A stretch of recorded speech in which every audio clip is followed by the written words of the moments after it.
안녕하세요. 편의점과 공인중개사입니다. 오늘은, 편의점보다는 그 상가임대 공인중개사 일에 대해서 좀 말씀을 드려보려고 합니다. 공인중개사, 요즘 뭐 부동산 가격 뭐 상승, 뭐 아파트 가격 상승 때문에 말이 많은데, 공인중개사라는 직업은 진짜 수십 년 전부터 그냥 정말 전 국민의 관심을 가지고 있는 그런 직업 중에 하나죠. 웬만한 사람은 뭐 한 번쯤은 이 자격증을 위해서 도전하시려고 노력하시는 분들도 많을 거예요. 근데 실상은 참 그래요. 따기 위한 노력들인 만큼 별로 가치는 없는 자격증이에요. 그러니까 이 부동산이라는 일 자체가 엄밀히 따지면 자격증이 있어야 되지만 우리가 실제로 부딪히다 보면 자격증 없는 분들이 더 많아요. 그러니까 그냥 사무실 소속돼 가지고 하시는 분들이 많거든요. 그리고 그런 분들이 일은 더 잘하는 분들도 많아요. 그래서 참 뭐랄까 참 애매한 자격증이긴 한데 그만큼 힘들어서 딴 만큼 국가에서 또 이렇게 지원 없는 자격증 중에 하나죠. 네. 운전면허증하고 비슷한데 운전면허증보다 더 따기는 몇 배로 더 힘들죠. 운전면허증 그래도 차라도 사서 자기한테 도우면 되지. 이건 뭐 따는 게 문제가 아니고 따놓고 또 자기 노력 여하에 따라서 또 레벨이 달라지고 연봉이 달라지니까.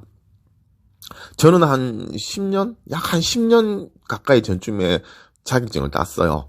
제가 직장을 다니면서 나름 이런 걸 따놓으면 뭔가 굉장히 큰 돈을 벌 수 있을 것 같고, 그리고 나이 들어서도 언제든지 할 수 있을 것 같다는 그런 생각이 들더라고요. 그래서 이제 자격증을 땄죠. 따놓고 남들처럼 그냥 장롱 면허처럼 그냥 한 2, 3년 더 놔뒀다가 이제 그래 이제 이걸로 이제 직업을 삼고 한번 일을 해보자 해서 이제 여러 두루두루 이제 부동산 관련해서 직업을 가지려고 알아봤죠. 부동산에서 업으로 따지면 한 몇 가지 종류가 있어요. 몇 가지 종류가 우리가 잘 아는 그냥 아파트 앞에 일반 아파트 앞에 차려가지고 뭐 아파트나 주변의 아파트나 빌라나 뭐 상가 그 일대 이제 장사를 하시는 부동산 사무실 조그마한 거 아파트 앞에 있죠. 그런 사무실 하나 있고, 그 다음에 이제 원룸만 또 전문하는 또 데가 있어요.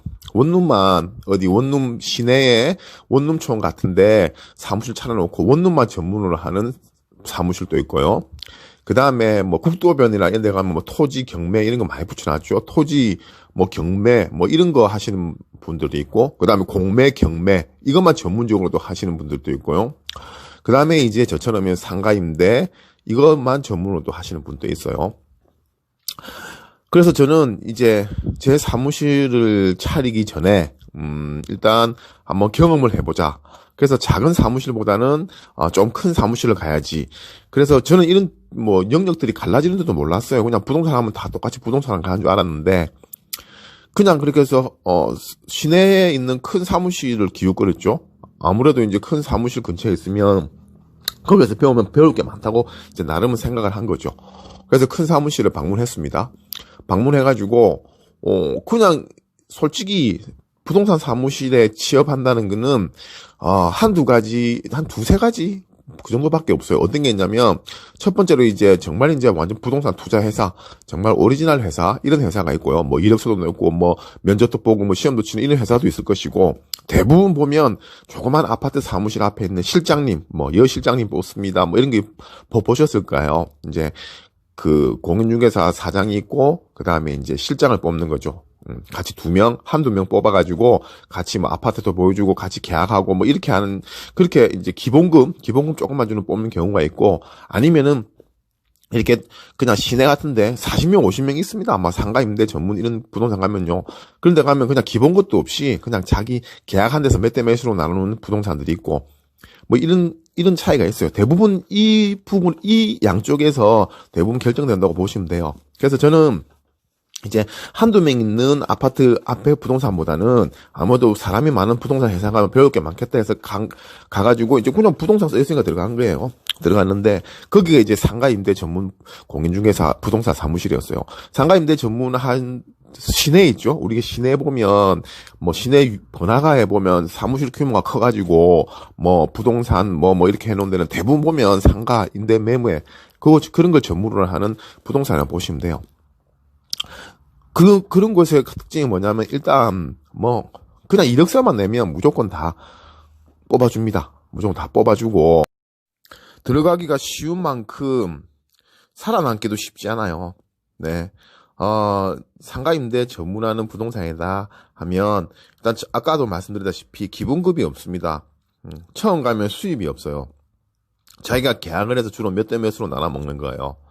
몇 대 몇으로 나눠 먹는 게 보통 한 7대 3? 뭐 100만 원, 복비로 100만 원 받았다. 그럼 내가 7을 먹고 회사가 3을 먹고 뭐 8대 2, 9대 1, 내가 8을 먹고 2를 먹고 이런 식으로 이렇게 계약을 하면 건 바이 건으로 이제 돈을 버는 거예요. 그래서 처음에 들어간 초보들은 한두 달 당장 수입이 없죠. 왜냐면 뭐 아는 교수야 계약을 할 거 아닙니까? 심지어 불경기 때는 1년에 계약 하나 둘까 할까 말까 한 분들도 많아요. 뭐 물론 그때까지 버티는 분들은 거의 없지만, 그래서 보통 한 6개월 내에는 수입을 내긴 힘들어요. 뭐 상가임대 부동산뿐만 아니라 대부분 부동산들이 몇 개월은 고생을 해야 돼요. 초반에 바로 가서 돈 버는 경우는 잘 없죠. 그래서 저는 이제 상가임대 전문 부동산으로 갔죠. 가서 이제 일을 배우기 시작합니다. 저처럼 이제 공인중개사 자격증 있는 사람들은 소속 공인중개사로 들어갑니다. 소속 공인중개사로 해서 들어간다 하더라도 뭐 크게 뭐 혜택 있는 건 없습니다. 그냥 그렇게 공인중개사로 걸어가지고 처음부터 당장에 걸 필요는 없어요. 하다가 내가 실력이 쌓이고 내가 어느 정도 그 사무실에서 위치에 놓이고 그 다음에 내가 이 직업에 대한 애착이 생기고 어느 정도 벌이가 되면 이제 소속 공인중개사로 이제 제 공인중개사 간판을 걸고 이제 같이 하는 거죠. 네. 그러면 처음에도 말했다시피 자격증이 없어도 이런 회사는 들어갈 수 있어요. 굳이 뭐 공인중개사 자격증을 따야지만 들어갈 수 있는 곳은 아니에요. 기본금이 없다는 거는 다 받아준다는 거예요.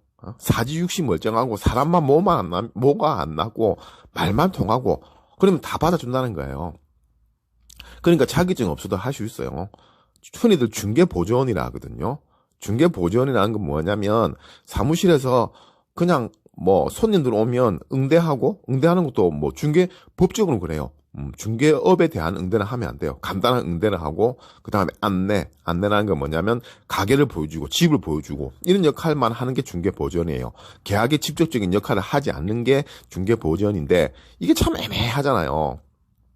집을 보여주고 뭐 가게를 보여주고 뭐 나가서 간단히 인사하고 응대하는데 그걸 자격증 따지기도 그렇고 그 다음에 어디 가서 누가 그걸 신고한다 하더라도 나는 중개보조원으로 했다. 뭐 왜 그러느냐 이렇게 나오면 참 그걸 판명하기 힘들어요. 그래서 중개보조원들이 일을 많이 해요. 이제 무자격자들이죠. 중개보조원이라면 그게 불법은 아니에요. 근데 이제 불법으로 옮겨지는 게 뭐 때문에 그러냐면 그 사람들이 중개 행위를 하면 안 되는데 중개 행위를 해요. 막 전화가 사장님 가게 좋죠. 계약하시죠. 뭐 그래 하시죠 하면서 계약에 대해 직접적으로 관여를 해요. 그 사람들 관여를 하면 안 되는데 그렇기 때문에 불법일이 된다는 건데, 근데 솔직히 대부분 상가임대 부동산에는 자격증 없이 있는 분들이 중개보조원으로 하면서 그렇게 계약에 직접적인 영향을 주고 하고 있습니다. 그게 대부분 다 그래요. 그래서 자격증 없이 그냥 근무를 한 40명, 50명 그 한 사무실에 있으면 자격증 없는 사람이 한 70%, 80% 돼요. 그리고 자격증 없어도 할 수 있어요. 상가임대 부동산은. 자기만 열심히 하면. 그래서 저는 이제 그 사무실에 들어갑니다. 초반에 몇 개월은 수입이 없습니다. 수입이 없을 수밖에 없는 게 이제 처음에 이야기하다시피 초보 부동산이고 초보기 때문에 아무것도 없어요. 아무 밑바닥이 없는데 될 리가 없죠. 그리고 처음 이야기하다시피 진입장벽이 낮아요. 아무나 다 받아준다는 거는 돈 벌기가 그만큼 힘들고 살아남기가 힘들다는 거예요. 그럼 들어가면 여기서 뭘 하느냐? 그러면 상가임대 매매의 기본은 뭐냐면 이제 가게를 계약해주고 그 다음에 건물을 사고 팔아주고 그 다음에 가게를 권리금 있는 가게를 팔아주고 뭐 이런 게 주 목적이에요. 그러면 저희 일반 동네 진짜 조그만하게 임대 뭐 1000에 30, 500에 40 뭐 이런 아주 조그마한 상가 임대 말고는 시내에 있는 거의 대부분의 가게들은 권리금이 다 있습니다. 그리고 권리금이 있는 점포들은 다 상가 임대 부동산에 의뢰를 해서 가게를 주고 팔아요. 그러니까 그 동네 부동산 가서 직접 내놓고 가게 팔고 그러진 않아요. 권리금, 우리 같은 이제 일반 상가 임대 부동산 하는 이런 사람들이 직접 들어가서 사장님들한테 의뢰를 따와서 계약을 시키는 경우가 거의 대부분이에요. 권리금 있는 가게들, 대부분 대한민국 권리금 있는 상가들은 대부분 다 그렇게 계약을 해요. 그래서 이제 상가임대 전문하는 부동산들이 필요하고, 이런 중개보조원들이나 소속 공인중개사들이 많이 필요한 거예요. 그래서 이제 제일 먼저 그러면 상가 임대를 해야 되기 때문에 상가 임대를 하려면 물건이 있어야겠죠. 그 물건이 어디서 나오느냐? 기존 회사에 이제 보유하고 있는 물건도 있지만 이제 직접적으로 자기가 나가야 돼요. 자기가 명함을 받거든요. 명함을 파서 받아가지고 그 명함을 들고 시내로 나가야 돼요. 시내 한복판에 가가지고 이제 그 물건을 따와야죠. 그러니까 생뚱맞게 그냥 아무 장사집 가는 거예요. 명함 들고 뚜벅뚜벅 들어가서 그렇게 해서 물건을 따오는 거예요. 그렇게 해서 물건을 따오는데 이게 또 쉬운 게 아니에요. 그냥 명함 하나 들고 그냥 남은 가게 그냥 부숙 문 열고 들어가는 거예요. 이게 진짜 힘들거든요. 이게 그냥 맨땅에 헤딩하는 거잖아요. 그리고 막 손님들 앉아있고 막 이렇게 하고 있는데 모르는 집에 문 열고 딸랑 가가지고 처음 보는 사장님한테 사장님 안녕하세요 한다는 게 진짜 힘들거든요. 정말 힘들어요. 진짜 솔직히 말해서 너무 쪽팔리거든요. 그래서 이것 때문에 상가 임대 부동산을 그만두시는 분들이 많아요. 그냥 이렇게 하는 게 힘드니까. 그래서 내성적이거나 좀 마음이 약하신 분들은 이제 이 상가 임대 부동산 길게 봐서 부동산을 하시면 안 돼요. 부동산은 진짜 얼굴에 철판 깔고 이렇게 해야 성공하거든요. 약간 4차원 소리도 듣고 하시는 분들이 정말 잘해요. 그래서 일단 들어가서 이렇게 물건을 확보를 합니다. 들어가서 사장님 안녕하세요. 저는 무슨 부동산입니다. 사장님 가게 혹시 파실 생각 있으십니까? 주변에 이렇게. 그러니까 이런 멘트는 중요한 게 아니고 그냥 그렇게 해요. 그래서 사장님들이 그냥 그래 그래 알겠다. 그러면 내 점포 한번 팔아봐라. 보증금이 얼마, 월세 얼마, 권리금 얼마다 팔아봐라. 이런 식으로 이야기를 해요. 그럼 그 물건을 들고 와가지고 이제 그런 물건을 들고 이제 벼룩시장이라든지 유튜브 블로그 카페 이런 식으로 이제 광고를 해가지고 파는 거예요. 팔아서 복비를 받는 거죠. 그렇게 하는 게 상가 임대 부동산이에요. 그게 큰 그림이에요. 그게. 그러니까 가서 하는 일은 그냥 단순해요. 그냥 아침에 출근해서 잠깐 회의하고 그냥 명함 들고 나가야 돼요. 명함 들고 나가서 하루에 몇 시간씩 시내를 돌아다녀야 돼요. 근데 이게 정말 필요한 과정인 게 뭐냐면 가게 물건을 따오는 것도 있지만 그 시내 나가서 그 상권을 읽어야 돼요. 상가임대. 말 그대로 상가임대는 장사할 가게를 소개시켜 주는 거예요. 어떤 분의 평생에 모은 돈을, 평생의 자본을 나를 믿고 의뢰를 해서 그 가게를 구해주는 거예요. 그러니까 근데 내가 아무 상권도 모르고 아무것도 모르는데 어떻게 계약을 시키겠어요. 그래서 시내를 돌아다니면서 물건도 따오고 여기는 이런 삼겹살 집이 잘 되네. 여기는 치킨집이 잘 되네. 여기는 이렇게 도는 이 골목이 이렇게 되네. 이 집은 망고 이 집이 되네. 이런 걸 그런 걸 보고 계속 공부를 해야 돼요. 매일 나가서 몇 시간씩.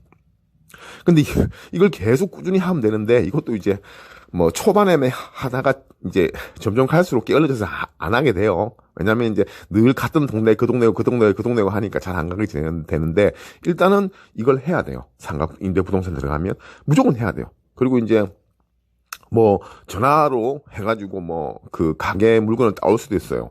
전화 그래가지고 안녕하세요 사장님 계세요. 어쩌고 부동산인데 어쩌고 혹시 가게 내놓으실 생각 있으세요? 이런 식으로 가게를 따오는 경우도 있어요.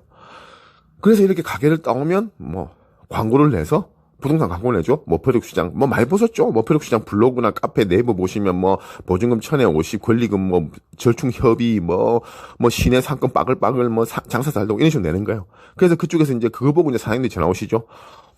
예, 저 보니까 이러는 광고를 냈는데 이게 어디 있는 가게 어떤 거예요? 이러면서 이제 그래요? 그럼 사장님 직접 뵙죠. 이렇게 하고 접촉을 해가지고 그 사장님들한테 사장님 뭘 원하세요? 사장님 혹시 카페를 하실 거예요? 그러면 사장님 권리금 얼마 쓰실 생각이세요?